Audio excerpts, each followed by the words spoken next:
আমি দেখছি লোকে লিখছে, এটা তো হওয়ারই ছিল, টাকা নিয়ে তো ভাগারই ছিল বৈশাখী, বউই হয়, হ্যাঁ, বান্ধবী বান্ধবী হয়। আমি সেদিক দিয়ে খুব জেন্সির মতো আর কি, মানে আমার আমি গত বছরও মজা করে বলছিলাম যে আমার ডিভোর্স হয়ে গেছে, কিন্তু আমি জানি এখনও যদি আমার প্রয়োজন পড়ে, আমি যদি মনোজিৎকে ফোন করি ওকে আমি পেয়ে যাব, আর মনোজিৎ যদি আমায় ফোন করে ও কিন্তু আমায় পেয়ে যাবে। আমি দেখেছি প্রচুর কাপল, তাদের মধ্যে ভীষণ প্রেম, প্রচণ্ড ডার্লিং ডার্লিং, ফেসবুকে প্রচুর মাখো মাখো ছবি, কিন্তু পাশে আমি বসে আছি, আমি দেখছি হাজব্যান্ড আমাকে মেসেজ করে লিখছে লুকিং ওয়াও। বাবা হিসেবে হাজব্যান্ডের থেকে বেশি দেবো, কারণ ওর ওর মধ্যে পিতৃসত্তা খুব আছে, ও আমার প্রতি একটা পিতৃসত্তা আছে, সেটাও বল। শতরূপকেও আমার খুব ভালো লাগতো, যে যাই বলুক না, কারণ শতরূপ আমার খুব নিন্দা করে, কিন্তু তা সত্ত্বেও আমার শতরূপকে ভালো লাগে, খুব ওয়াইজ, ওই ইন্টেলিজেন্ট ছেলে। আমার আসলে ইন্টেলিজেন্ট ছেলে মেয়েদের খুব ভালো লাগে। এই যে লোকে মানুষেরা যে বলে যে আপনি এত সুন্দর টিপটপ থাকেন, এরকম এত সুন্দর মেকআপ, কিভাবে নিজেকে মেনটেন করেন? দেখো, আমার না ছোটোবেলা থেকে আসলে আমার মা, আমরা 3 বোন ছিলাম, আমাদের 3 জনকেই খুব টিপটপ রাখতে ভালোবাসতেন, এবং এটা পরবর্তীকালে আমার মনে হয় যে আমার একটা জিনিস মনে হয়েছে, যত জীবন জটিল হয়েছে, প্রথমে তো যখন আমরা বড় হই, আদরে বড় হই, তখন তো নিজের একটা উজ্জ্বল থাকে, তারপর আস্তে আস্তে সংসার জীবনে ঢুকে দেখলাম কি যে সবটা অতটা উজ্জ্বল না, কোথাও কোথাও এত মালিন্য, এবং সেটা না লোকের কাছে যদি সেই মালিন্য ধরা পড়ে একটা মেয়ের, তখন এই আহাতুতুটা আমার খুব অপছন্দের। তো আমি ভেতর থেকে ক্ষতবিক্ষত হয়ে গেলেও আমি বাইরে এতটা উজ্জ্বল থাকাই পছন্দ করি, কারণ আমি মনে করি যে আমি সাজি হচ্ছে নিজের জন্য, একদম কমপ্লিটলি নিজের জন্য সাজি। আমি কোনো দিন আজ পর্যন্ত কেউ বলতে পারবে না যে যাকে, হ্যাঁ, শোভন হয়তো কোনো একটা শাড়ি বললো যেটা আমার খুব পছন্দের, সেটা আমি পরতে পারি, আমার মেয়ে মাঝে মাঝে পছন্দ করে দেয় যে এটা পরো, এটা আমি পরি, কিন্তু কেউ বলবে যে তুমি অমুকটা পরো আর আমার স্টাইল ঠিক করে দেবে, সেইটা আমি কখনো করি না। আমি আমার নিজের স্টাইল স্টেটমেন্ট নিজে তৈরি করি, আমি এইভাবেই চলতে ভালোবাসি। এইটা নিয়ে আলোচনা, তাতেও আমার কোনো, আমি বিন্দু মাত্র বিচলিত হই না, কারণ আমার মনে হয় যারা আমাকে নিয়ে আলোচনা করছেন তাদের থেকে বেশি কৃতজ্ঞ কার কাছে থাকবো, যে আমার নিজের জন্য সময় হয় না, তারা আমার জন্য সময় ব্যয় করছে। তো আমি তো তাদের কাছে খুব কৃতজ্ঞ যে তারা আমাকে সমালোচনা হোক, আলোচনা হোক, তার কেন্দ্রবিন্দুতে তো আমি। কিন্তু নিজেকে ঠিকঠাক ধরে রাখাটা না, আমি মনে করি এটা একটা চ্যালেঞ্জও মেয়েদের জন্য। আমি খুব মজা করে এই গল্পটা করি যে আমি কলেজে যখন যেতাম, তো আমার সব কিছু খুব ম্যাচিং থাকতো, তা আমার কলিগরা আমাকে বলতো এবার তো বাচ্চা হবে, দেখবো কত মা বৈশাখী পারে, বউ বৈশাখী পেরেছে। আমি বললাম মেয়ে বৈশাখী পেরেছে, বউ বৈশাখী পেরেছে, মা বৈশাখী পারবে কি না। আমার মনে আছে যে মেয়ে হওয়ার পরে প্রথম দিন আমি কলেজ যাব, তো আমার ওই ওই যে একেবারে জামা কাপড় গয়না সব কিছু ম্যাচিং। আমার কলেজটা ছিল মর্নিং কলেজ, তো যদি সকালে উঠে মেয়ের সমস্ত ব্যবস্থা করে আমি ভাবি যে আমি খুব টিপটপ যাবো, আমি যেতে পারতাম না। তো আমি ওই জন্য ঠিক ওই রবিবারের যে ছুটিটা পেতাম, রবিবারে আমি সারা সপ্তাহে শাড়ি গয়না সব গুছিয়ে রাখতাম, মেয়েরও যেমন সব কিছু গুছিয়ে রাখতাম, পরিবারেরও সব কিছু গোছাতাম, নিজেরও সব কিছু গোছাতাম। আসলে আমি মনে করি জানো তো, মেয়েরা অগোছালো থাকে না, মেয়েদেরকে অগোছালো করে দেওয়া হয়, এবং আমরা যদি কারো অগোছালো থাকতে ইচ্ছে করে সেটা তার চয়েস হোক, কিন্তু সেটাও কিন্তু তার মধ্যে, সেটা তার নিজের সৌন্দর্য ভাবনা। তো আমি মনে করি যে প্রত্যেকটা মেয়ে খুব সুন্দর, মানে প্রত্যেক মেয়ের মধ্যে একটা সৌন্দর্য আছে, সেই সৌন্দর্যটা কে কীভাবে প্রকাশ করবে সেটা তার উপরে। আমি এইভাবে থাকতে ভালোবাসি, এটা আমার ওয়ে অফ লাইফ। কারুর আমাকে ভালো লাগতে পারে, কারুর আমাকে মন্দ লাগতে পারে, কিন্তু তার জন্য আমার পক্ষে নিজেকে পরিবর্তন করা সম্ভব নয়। আচ্ছা, জেনজি কাপলদের উদ্দেশ্যে কি রিলেশনশিপ টিপস দেবেন আপনি? দেখো, রিলেশনশিপটা না ভীষণ ব্যক্তিগত, এখানে আমি টিপস দিলেই যে তারা খুব শুনবে তা নয়, বরঞ্চ এমন একটা সময় আসছে আমার মনে হয় যে রিলেশনশিপগুলো না খুব জটিল হয়ে গেছে এখন। যারা ভালোবাসে আজকে, কালকে যখন ভালোবাসা ভেঙে যাচ্ছে তখনও দেখছি তারা খুব সুন্দর বন্ধু, হ্যাঁ, তাদের মধ্যে কিন্তু কোনো শত্রুতা নেই, এবং আমি সেদিক দিয়ে খুব জেন্সির মতো আর কি, মানে আমি গত বছরও মজা করে বলছিলাম যে আমার ডিভোর্স হয়ে গেছে, কিন্তু আমি জানি এখনও যদি আমার প্রয়োজন পড়ে, আমি যদি মনোজিৎকে ফোন করি ওকে আমি পেয়ে যাব, আর মনোজিৎ যদি আমায় ফোন করে ও কিন্তু আমায় পেয়ে যাবে। আমরা কিন্তু সেই প্রজন্মের মধ্যে বিলং করি না যেখানে একটা সম্পর্ক শেষ মানে পুরোটাই ঘৃণা, পুরোটাই নেগেটিভ, না, এটা কখনো হতে পারে না। কারণ এক সময় তো একটা সম্পর্ককে সম্মান দিয়ে ভালোবেসে গড়ে তুলেছি। আমার শুধু প্রত্যেকটা মানুষের ক্ষেত্রে, এটা শুধু জেন্টসের ক্ষেত্রে না, আমি তো নো ওয়ান টু প্রিচ, আমি ভীষণ প্র্যাকটিস করি। আমি মনে করি এই প্র্যাকটিসিংটা ইম্পর্টেন্ট, যে প্রত্যেক সম্পর্কে না সম্মান থাকতে হবে আর সততা। এই দুটো ইউএসপি থাকলে পরে তোমার যে কোনো সম্পর্ক লং লাস্টিং হয়। সে তুমি তোমার সন্তানের সঙ্গে হোক, তোমার স্বামীর সঙ্গে হোক, বয়ফ্রেন্ডের সঙ্গে হোক, এই দুটো। কারণ আজকের দিনে না অসৎ হওয়ার ভীষণ মানে প্রলোভনের দরজা খুলে গেছে। আমি দেখেছি প্রচুর কাপল, তাদের মধ্যে ভীষণ প্রেম, প্রচণ্ড ডার্লিং, ফেসবুকে প্রচুর মাখো মাখো ছবি, কিন্তু পাশে আমি বসে আছি, আমি দেখছি হাজব্যান্ড আমাকে মেসেজ করে লিখছে লুকিং ওয়াও। হ্যাঁ, তো এইটা না, this is not a perfect relationship. A perfect relationship will always demand complete loyalty.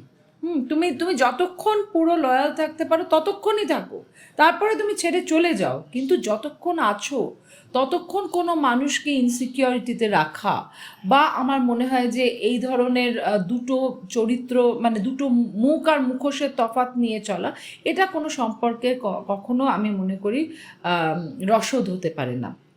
সম্পর্ক তখনই দীর্ঘস্থায়ী হয় যখন দুটো মানুষ 100% কমিটেড হয়।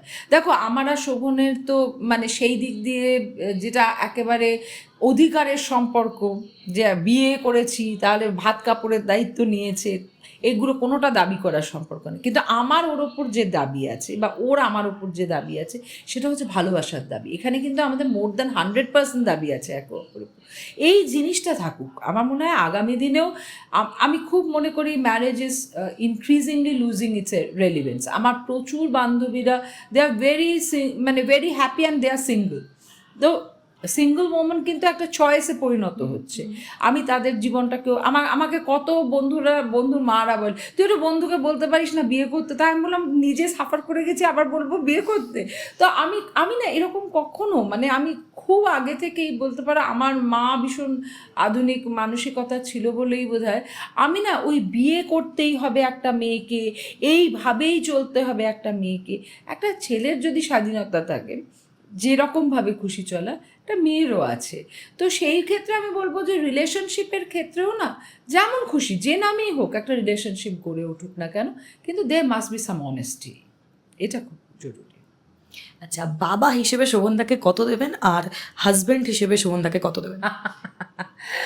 বাবা হিসেবে হাজব্যান্ডের থেকে বেশি দেবো, কারণ ওর মধ্যে পিতৃসত্তা খুব আছে। ওর আমার প্রতি একটা পিতৃসত্তা আছে, সেটাও বলতে হবে। আমারও ওর প্রতি মাতৃসত্তা আছে। আমি এটা বিশ্বাস করি যে প্রত্যেক সম্পর্ক তো খুব ডাইনামিক।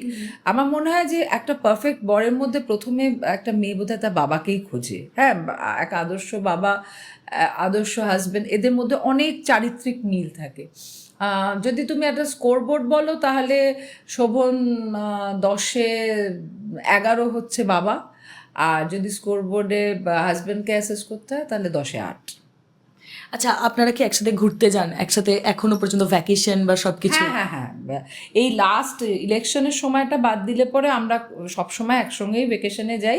মেয়ের দয়ায় আর কি আমাদের ভেকেশন ডিটারমিন্ড হয়, কারণ মেয়ের স্কুলের চাপ থাকে। ওর যখন পড়ার একটু একটু ফাঁক পাই, তখন আমরা ভেকেশনে যাই। এছাড়াও আমাদের রায়চকে একটা বাড়ি আছে, তো শনি রবিটা আমরা চেষ্টা করি, যদি খুব পরীক্ষা চাপ না থাকে, ওখানেই থাকার। কারণ আমি ভীষণ প্রকৃতি ভালোবাসি, শোভনও তাই, আমার মেয়েও তাই। তো ওখান থেকে গঙ্গা দেখা যায়, এত নিরিবিলি। আমাদের একটা ছোট্ট পুকুর আছে, সেখানে মাছ আছে, একটা মন্দির তৈরি করছি। ওই ধীরে ধীরে একটা বাড়ি, মানে আমার আসলে বাড়ির খুব শখ। তো কলকাতা শহরে একটা বাড়ি কেনার আমার ক্ষমতা নেই, তো একটু দূরে, কলকাতা থেকে দূরে একটা বাড়ি বানিয়েছি।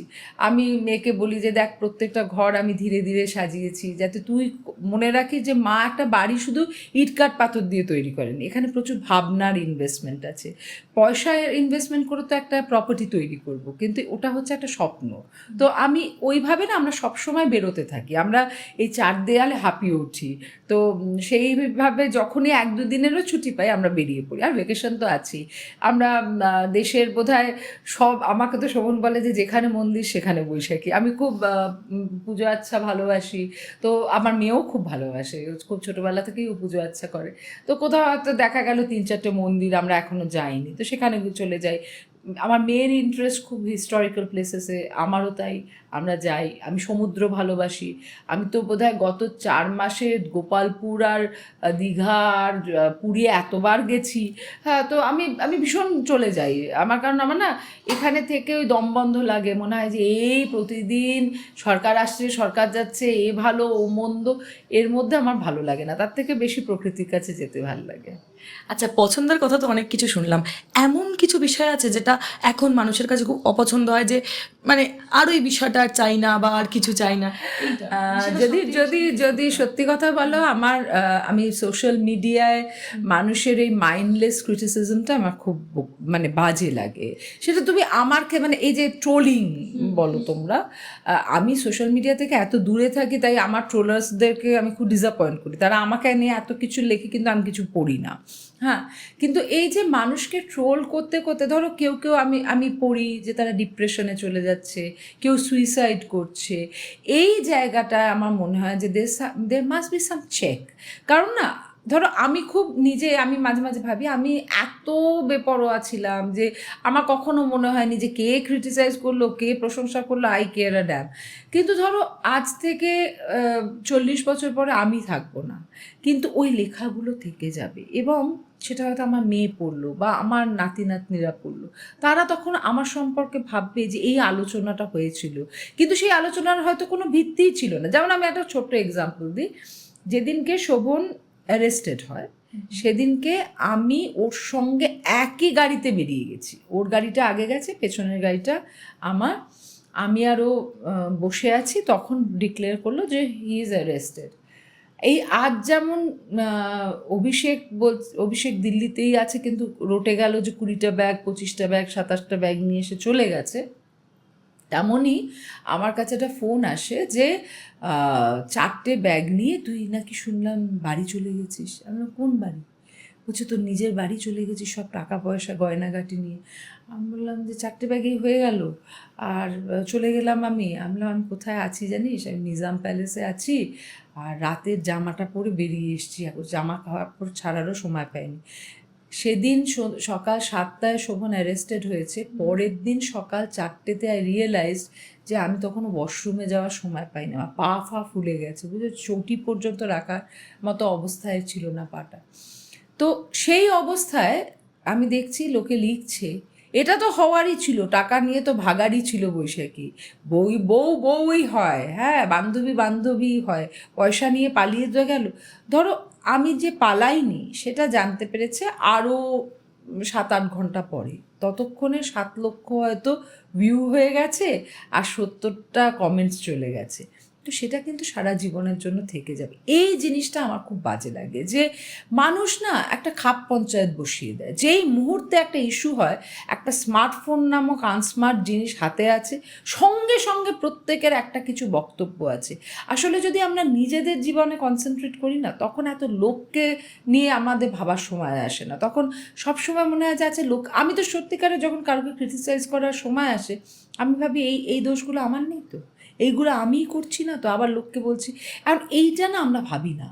আমার এই জায়গাটা নিয়ে প্রচণ্ড, এই যে তুমি বলছিলে ডিসলাইকিং, আমার মানুষের ইনসেনসিটিভিটি নিয়ে একটা ডিসলাইকিং আছে, যে আমরা ক্রমশ কোথাও গিয়ে অসংবেদনশীল হয়ে পড়ছি। আমরা মানুষকে যে কোনো ভাষায় আক্রমণ করে দিই, যে কোনোভাবে ছোটো করতে ভালোবাসি, কিন্তু কারুকে ছোট করে তো আমি বড় হব না। পিগমিদের মাঝে আমি দাঁড়িয়ে ভাবছি আমি বিরাট, সেটা বিরাট হওয়া নয়। বিরাট হচ্ছে সে যে কাজে বিরাট হবে। তো সেই জায়গাটা আমার মনে হয় যে কোথাও গিয়ে না আমাদের এডুকেশন সিস্টেমটা, আমরা ছোটোবেলায় মরাল সায়েন্সের ক্লাস ছিল আমাদের, আস্তে আস্তে তোমাদের সময় এগুলো ভ্যালু এডুকেশনে দাঁড়িয়েছে, কিন্তু এগুলো না সব ওই বাবা মারা আসলে টিউটোরিয়াল সেন্টারে মালিক হয়ে গেছে। কত নম্বর পাচ্ছে ছেলে মেয়ে, যেই স্কুল থেকে বেরোয় তার শরীরটা সারাদিন ঠিক ছিল কিনা, সে কোনো বন্ধুর সঙ্গে ঝগড়ার জন্য সে দুঃখে নেই তো, সে ক্লাসে বুলিড হচ্ছে কিনা, তার কোনো টিচারের আচরণে তার ভালো লেগেছে কিনা, কিছু শিখলো কিনা, কারোর কোনো টিচারের আচরণে খারাপ লেগেছে কিনা, এগুলো আর আলোচনার বিষয় না। কত নম্বর পেলি, অঙ্কে কত, ফার্স্ট হতে হবে, সবাইকে ফার্স্ট হতে হবে, এই যে একটা ইঁদুর দৌড়, এইটা আমার বাজে লাগে। আমার মনে, যে কারণে আমি একদম উল্টো পথে চলি, যে আমার মেয়ে এটা নিয়ে আমাকে নিয়ে খুব মজা করে, এক সময় ও দুঃখও করতো, সবার মা পড়তে বলে, আমার মা শুধু বলে ঘুমিয়ে পড়। তা আমি বললাম যে আমার মা না ছোটোবেলায় বলতো যে যদি সুস্থ থাকিস তাহলে রেজাল্টটা এমনিই ঠিক হবে। কারণ স্টুডেন্ট হিসেবে যেটুকু তোর মধ্যে রেসপন্সিবিলিটি বোধ গড়ে তোলা, সেটা আমাদের করা হয়ে গেছে। যে আমার মা যদি আমার কোনো খারাপ হতো নম্বর, কোনোদিনও বকতেন না, বলতেন এই নম্বরটা বেশ ভালো লেগেছে তো ক্লাসের মাঝে, হ্যাঁ কোথাও সম্মানে লাগেনি তো। ওই একটা জিনিস না এমন গিয়ে বিদ্যো যে সত্যি তো সম্মানে খুব লাগবে যদি বাজে পাই, ওইটার তাড়নায় কিন্তু পড়তাম। কোনো কিছুতে ফার্স্ট হওয়ার তাড়নায় কখনো ফার্স্ট হইনি। এবার আমি আমার মেয়েকে ঠিক ওই অতটাই স্পেস দিয়ে না বড় করতে চেয়েছি, কিন্তু কীরকম সমাজ ভাবো, আমাকে উইচ হান্টের মধ্যে একবার এক টিচার খুঁজে বার করছে, আপনি রিলিনার মা, আপনি রিলিনার মা। আমি বলছি হ্যাঁ। তখন সে ট্রানজিশনে পড়ে, আমাকে বলছে আপনার মেয়ে না একদম পারফেক্ট নয়। তুমি বিশ্বাস করো, একটা 4-5 বছরের বাচ্চাকে পারফেক্ট হবে এই আশা রাখছেন দেখে আমি ওনাকে মুগ্ধ দৃষ্টিতে দেখছি। তখন আমি বললাম যে ও আচ্ছা, আপনি কিছু বলতে চান আমাকে? হ্যাঁ জানেন, ফ্রি হ্যান্ডে লাইন ড্র করছে, ওটা স্ট্রেট করতে পারছে না, আঁকা বাঁকা হয়ে যাচ্ছে। তো আমি বললাম যে ও তাই তো খুব বাজে হচ্ছে ব্যাপারটা। তো বলছে বলুন বাবা প্রফেসর, মা প্রফেসর, ওর তো এটা ভালো করতে হবে না। তা আমি বললাম আচ্ছা আপনি নিশ্চয়ই পারফেক্ট খুব না? তো তখন বলছেন না। আমি বললাম শুনুন না, পারফেকশন ইজ অ্যান আর্ট। আর না, আপনি পারফেক্ট হলে আপনি ভাইস চ্যান্সেলর হতেন, আপনি ট্রানজিশনের টিচার হতেন না। আমরা সবাই ইমপারফেক্ট। আমি ইমপারফেক্ট বলে আমি একটা ধাপ নিচে আছি, আমার থেকে উঁচুতে আরও অনেকগুলো মানুষ আছে। আর প্রত্যেকটা মানুষের একটা স্কুল ফর ইমপ্রুভমেন্ট আছে, একটা রুম ফর ইমপ্রুভমেন্ট আছে। সেই জায়গাটুকু সেই বাচ্চাটাকে দিতে হবে। আপনি হঠাৎ করে আমি প্রফেসর, আমার বর প্রফেসর, তার জন্য আমার মেয়েকেও প্রফেসর হতে হবে, এই রকম সূত্র কোথা থেকে পেলেন? তো নিউটনের 3টে ল নয়। আর না, আপনি হঠাৎ করে এরকম সহজ একটা রেখা কী করে টানছেন? এটা হচ্ছে সমাজ। তুমি তোমার ছেলে মেয়েকে প্রেশারে না ফেললে কী হবে? তোমার বাইরের একটা পিয়ার গ্রুপ এমন প্রেশারে ফেলবে। আমার মেয়ে যেমন অনেক দিন একটা কথা বলতো, মা আমি যেখানেই যাই আমি শুনি তুমি খুব ভালো স্টুডেন্ট। আমি বললাম আমি বলেছি? তোকে কখনো বলেছি? তো ও তখন হাসে। তাই আমি বললাম যে শোন, আমি একটা জিনিস পড়াশুনো করে বুঝেছি, এই ক্লাস 1 থেকে 10, 10 থেকে 12 এসব নম্বর কিচ্ছু ম্যাটার করে না। আমার এমন অনেক বন্ধু খুব প্রতিষ্ঠিত যারা রেজাল্ট করেছিল খুব মিডিওকার। এটা হচ্ছে মানুষের ক্রিয়েটিভিটি, ইনোভেশন। প্রত্যেকটা মানুষের কত নতুন দিক এসছে বলো তো। একটা পিয়ানোর আওয়াজের মাধ্যমে ক্যান্সার কিওর করার দিকে মানুষ চিন্তা করে। এটা কি একদিকে ফ্রিকোয়েন্সি, সে তো শব্দ তরঙ্গের কথা ভাবা হচ্ছে, আবার চিকিৎসা বিজ্ঞান আছে, আবার অ্যাস্থেটিক্স আছে, আর্টস আছে। তো এখন এত নতুন অ্যাভিনিউজ আছে না, সেই জায়গাটা আমার মনে হয় যে আমার এই পুরো সমাজের অসংবেদনশীল একটা চিত্র, যেখানে মানুষের ক্ষেত্রে শুধুই একটা প্রচণ্ড নেগেটিভ মনোভাব। কেউ কিছু ভালো কথা বললে না, ওই জন্য আজকাল শুনতে ভালো লাগে যে এই আজকাল ভালো কথা। আমার খুব ভালো লাগে, ধরো আমরা তো পলিটিক্যাল সায়েন্সে, আমি ছাত্রী, আমাদের দীর্ঘ স্পিচ পড়তে হয়েছে। সেসবগুলো নেহেরু স্পিচ, ইভেন বাজপেয়ীর লেখা, হ্যাঁ এদের সব লেখা পড়লে পরে একটা সাহিত্য রস ছিল। আর এখন তুমি কি বলবে? যা তোর বাপকে গিয়ে বল। হ্যাঁ, ও বলছে তোর মাথা ভেঙে দেব, এ বলছে গুড়িয়ে দেব। তাহলে আমি নেক্সট জেনারেশনের জন্য how many forms of violence I am keeping? আমরা আগে ভায়োলেন্স বলতে সিনেমায় খুঁজতাম, যুদ্ধক্ষেত্রে খুঁজতাম, দেশে খুঁজতাম। এখন তো পাশাপাশি দুটো মানুষ বসে থাকে, তাদের মধ্যে যে হিংস্রতা, সেটা দেখেও আমার খুব খারাপ লাগে, জানো তো। এইগুলো আমার খুব কষ্ট দেয়। আচ্ছা, একটু বিষয় আবার একটু ফিরি, সেটা হচ্ছে যে প্রথমে দেখা গেল যে আপনারা তৃণমূলে যোগদান করলেন এবং তারপরে বিজেপিতে। শোভনদা বিজেপি থেকে তৃণমূলে ব্যাক করলো, কিন্তু আপনার স্ট্যান্ড পয়েন্টটা কি, তৃণমূল নাকি বিজেপি? না, আসলে যেহেতু শোভন বৈশাখীটা প্রায় নাম আর টাইটেলের মতো উচ্চারিত হয়, আমরা কোথাও গিয়ে যে খুব দুজনে আলাদা কাজ করেছি তা নয়। একসঙ্গেই আমরা রাজনীতি করেছি একটা সময়ের পর থেকে। তার আগে শোভনের তো দীর্ঘ রাজনৈতিক মানে ইতিহাস আছে, আমার তো সেটা নয়। আমি রাজনীতিতে এসেছিলাম শিক্ষা জগতে কিছু মূল মানে আমার কিছু জায়গা মনে হয়েছিল পরিবর্তন আনা দরকার, সেই জায়গায় নিজের কিছু ভূমিকা থাকতে পারে ভেবে আমার আশা। কিন্তু বৃহত্তর রাজনীতির যেভাবে আমি অংশ হয়েছি সেটা আমার খুব একটা ভালো লাগেনি তৃণমূলে। বিজেপিতে যখন গেছিলাম তারা আমাকে কাজের একটা পরিসর দিয়েছিল, কাজের একটা পদ দিয়েছে এবং প্রচণ্ড সম্মান দিয়েছে কেন্দ্রীয় নেতারা। তখন যারা কলকাতার নেতারা ছিলেন, আমি তো কলকাতা জোনেরই কো অবজারভার ছিলাম, সেখানে এমন তৃণমূলের লোকেরা বিজেপির জামা পরে ঘুরে বেড়াতো না, যারা সর্বক্ষণ শুধু রিউমার মঙ্গরিং করে গেছে, শুধু বৈশাখী পদ চাইছে, বৈশাখী কেন্দ্রীয় সুরক্ষা চাইছে, বৈশাখী অমুক চাইছে, বৈশাখী তমুক চাইছে।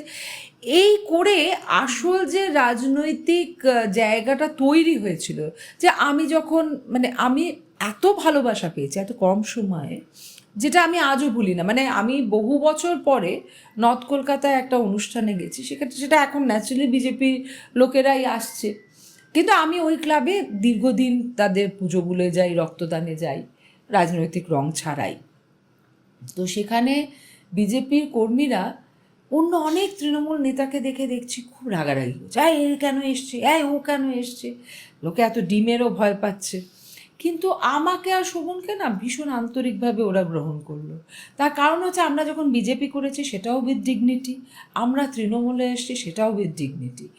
আর একটা বড় জিনিস হচ্ছে আমাকে শোভন প্রথম থেকে বলেছিল যে যদি একটা দল করতে হয় নেতার পেছনে ছুটবে না, কর্মীদের সাথে থাকবে, কর্মীদের আবেগটা বোঝার চেষ্টা করবে, তারা কি পাচ্ছে না সেটা যদি একবার বুঝে যাও তাহলে তোমার party is going to stay. আর যদি পার্টি মনে করো যে আজকে আখের গোছানোর জন্য আসছো, তাহলে আমার থেকে কিছু তোমার শেখার নেই। তো সেই হিসেবে আমার রাজনৈতিক গুরুত্ব শোভন তো আমাকে যেটা শিখিয়েছিল যে যখন একটা মিছিলে হাঁটবে তখন তোমাকে চা অফার করার জন্য অনেকে বসে থাকবে, কিন্তু তোমার যে লাস্ট কর্মীটি হেঁটে এসছে তাকে আগে চা অফার করে তুমি চা মুখে নেবে। তো এই জিনিসগুলো না আমি ছোটো ছোটোভাবে শিখেছি। আমার কাছে ওই জন্য রাজনীতির যে পরিবেশ বা পরিমণ্ডল পেয়েছি সেটা খুব আন্তরিক। যেদিনকে সেটা পাইনি আমি সরে এসেছি। তৃণমূলে আমার সেকেন্ড টাইম যাওয়া যেটাকে বলতে পারো, আমি অভিষেকের হাত থেকে যখন পতাকা নিয়েছি, অভিষেক খুব সুন্দরভাবে বৈশাখী দি বলে আমাকে দলে গ্রহণ করলো। পরের দিন মিছিল হলো, কত মানুষ এলো, অত মানুষের আবেগ দেখে ভালো লাগলো, অত সেলফি, অত ভিড়, সব ঠিক। কিন্তু তারপরের থেকে একটা কার্যক্রমে কখনো সামিল করেনি। আমি অবাক হয়ে ভাবলাম যে যেখানে অভয়াকাণ্ডের পরে এত সমালোচনা উঠেছে, সেখানে যদি আমাদের মতো মেয়েরা যারা কোনোভাবে আমাদেরকে তকমা দিতে পারবে না যে আমরা সন্দেশখালি নিয়ে মুখ খুলিন না, আমি একেবারে দলে থেকেও তখন দলের বিরুদ্ধে বলেছি, আমি অভয়াকাণ্ডে যথেষ্ট সরব ছিলাম, আমাদের মতো মানুষকে কিন্তু অ্যাকসেপ্ট করছিল মানুষ, কিন্তু আমাদের মতো মানুষরা পার্টির কাছে ইউজফুল ছিলাম না যে কোনো কারণেই হোক। তো ওই যে সরে আসাটা, ওটা আমার মনে হয় খুব যন্ত্রণার ছিল। এবং আমার জীবনে যদি কোথাও মনে হয় যে আমার ভুল হয়েছে, সেটা আমার মনে হয় যে বিজেপি থেকে সরে এসেছিলাম ঠিক আছে, তৃণমূলে আর একবার না গেলেই পারতাম। কারণ তৃণমূলে যাওয়ার পরে আমার তখন মনে হচ্ছে কি প্রথম যে ফেজটায় আমি কাজ করেছি তৃণমূলে, সেখানে না প্রচুর কাজ করতে পেরেছিলাম। হ্যাঁ, কারণ পার্থ চ্যাটার্জি আমাকে খুব ফ্রি হ্যান্ড দিয়েছিলেন। মানে আমি এত লোক তো এত করাপশনের কথা বলে, কিন্তু বিশ্বাস করো উনি তখন মন্ত্রী নন, তখনও আমার কাছে একজন আবেদন করেছে যে তার চাকরিটা অন্যায়ভাবে একটা কর্তৃপক্ষ নিয়ে নিচ্ছে। আমি ওনাকে ফোন করে, তখন আমার চাকরি উনি খেয়ে নিয়েছেন, কিন্তু আমি ওনাকে ফোন করে যখন বলেছি যে অমুকের চাকরিটা চলে যাচ্ছে স্যার, ওখানে আপনারই লোক বসে আছে, আপনি কি এটা একটু দেখবেন? আচ্ছা ঠিক আছে। তা আমি রেখেই শোভনকে বললাম যে কোনো আশা নেই, কিন্তু এই লোকটি আমাকে এতবার করে বললো, আমি যদি না বলতাম আমার বিবেকে লাগতো। 15 মিনিটের মধ্যে সেই লোকটি ফোন করে বললো যে দিদি চাকরিটা বেঁচে গেল, থ্যাংক ইউ।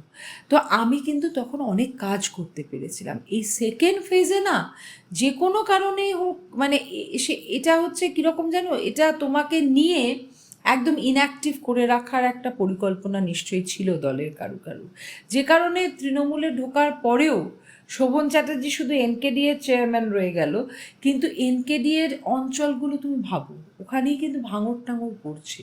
ওখানে যদি শোভন নামতো, ওখানে এখনও সাধারণ মানুষকে শোভন নামে চেনে। শোভন তো সংগঠক ছিল, সেই সংগঠকের ভূমিকাটাকে এক্সপ্লয়েটই করলো না। কলকাতা কর্পোরেশনের এক্সপিরিয়েন্সটা দিয়ে, তোমরা জানো না, শোভনের সঙ্গে থাকার সুবাদে আমি এনকেডিএ অঞ্চলের জলের সমস্যাটা কত গভীর, এবং সেখানে মানে যে আমরা পানীয় জল পাচ্ছি সেটা কতটা দূষিত হয়ে যাচ্ছে অনেক কারণে, সেই সব নিয়ে শোভনের কত ভাবনা ছিল। একটা বার ওকে ডেকে মুখ্যমন্ত্রী জানতে চাইলো না যে কিরে তুই কী ভাবছিস, কী করছিস, কী করতে চাস, ওনার সময়ই হলো না। খেলা মেলা, cinema artist, twinkle twinkle little stars নিয়ে উনি এত ব্যস্ত থাকলেন যে উনি না দলের কথা বুঝলেন, না সংগঠনের কথা বুঝলেন। আমার এই ফেজটা নিয়ে নিজেকে একটা খুব বড় মনে হয় যে আমি আবেগে হয়তো না করলেও পারতাম। যদিও যখন আমরা জয়েন করেছি তখন আমি শোভনকে এই কথাই বলেছিলাম যে শুধু জয়েনিংটুকুতেই আমি তোমার সাথে থাকবো, তারপরে তোমার রাস্তা তুমি চলবে। কারণ আমি জানি যে এই যে তৃণমূল দলটার যে অবস্থা, যেখানে আমরা জয়েন করার পরে না আমার চোখে জল এসছিল যে ছট পুজোর প্রসাদ নিয়ে 4-5 জন এসেছে। তো আমি বলেছি যে তখন আমরা আসছি একটা জায়গা থেকে, আমি যে ও ভাই তোমরা এসে গেছো, তাহলে একটু 10 মিনিট বসবে, আমি তো বলছি আপনি 10 মিনিটেই আসবেন? তো আমরা হ্যাঁ মনে হচ্ছে 10 মিনিটে আসবো, হয়তো 5 মিনিটেও ঢুকতে পারি। তাই 5-7 মিনিটেই ঢুকেছি যখন, তারপরে বসে ওদের সঙ্গে গল্প করছি, যাওয়ার সময় ওদের হাতে একটু মিষ্টি দিয়েছি। তখন ওরা বলছে আমরা না এত নেতার বাড়ি গেছি, কখনো কোনো ভালো ব্যবহার পাইনি, জানেন। আমার চোখে জল এসে গেছে। আমি ভাবছি যে এদের জন্যই তো আমরা, আমাদের এই বৈশাখীদি কনসেপ্টটা কোথা থেকে এসছে? সে আমায় দিদি বলে ডাকছে বলেই তো কেউ একটা বৈশাখীদি বানিয়েছে। তো তাহলে যারা বানাচ্ছে তারা কতটা ইনসিগনিফিকেন্ট হয়ে গেছে, কতটা তার মানে ইল ট্রিটেড, যে একটা সাধারণ স্বাভাবিক সৌজন্যকেও তারা অনেক নম্বর দিচ্ছে। তো রাজনীতি থেকে এটা হারিয়ে যাচ্ছে, এই জায়গাটা জেনেও তৃণমূলে ব্যাক করা আমার কাছে নিশ্চয়ই একটা ব্লান্ডার ছিল। কিন্তু I had to do it for Shobhan. আমার মনে হচ্ছিল যে শোভনের হাতের ইম্পর্টেন্ট বছরগুলো নষ্ট হয়ে যাচ্ছে, এবং ওর মতো মানুষের সত্যিই রাজনীতিতে ফেরা দরকার ছিল। কারণ ও এখনও না একদম জনভিত্তিক রাজনীতি করে, মানে মানুষের কাছাকাছি পৌঁছানোর রাজনীতি, মানুষের দুশ্চিন্তার কারণগুলোকে অ্যাড্রেস করার রাজনীতি, এটাও করে। মানে কালকেই আমার মেয়ে জিজ্ঞাসা করছিল যে আচ্ছা মা, এই যে একটা আর্টিকেল বেরিয়েছে যে নরেন্দ্র মোদীজি মাত্র 3 ঘন্টা ঘুমোন, তো তাহলে কি করেন বাকি সময়টা? তখন শোভন বোঝাচ্ছিল যে একজন অ্যাক্টিভ পলিটিশিয়ানের 24 আওয়ার্সই কাজ করতে হয়, তো উনি তো আমাদের দেশের প্রধান।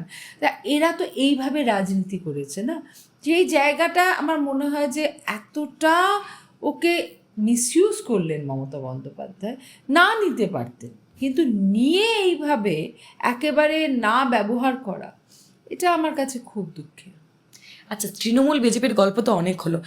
এই মুহূর্তে বাম যেই যুব নেতা বা নেত্রী, তাদের থেকে যদি কাউকে যদি পিক করতে বলা হয়, বা মানে কাউকে হয়তো খুব ভাল লাগছে, সেটা কে হতে পারে? আমার সৃজনকে খুব ভাল লাগে। ওর নেচারটা, আমি ওকে একটা জায়গায় গিয়ে বলেছিলাম যে তুমি এত রিফ্রেশিং। শতরূপকেও আমার খুব ভালো লাগতো, যে যাই বলুক না, কারণ শতরূপ আমার খুব নিন্দা করে, কিন্তু তা সত্ত্বেও আমার শতরূপকে ভালো লাগে, খুব ওয়াইজ, ওই ইন্টেলিজেন্ট ছেলে।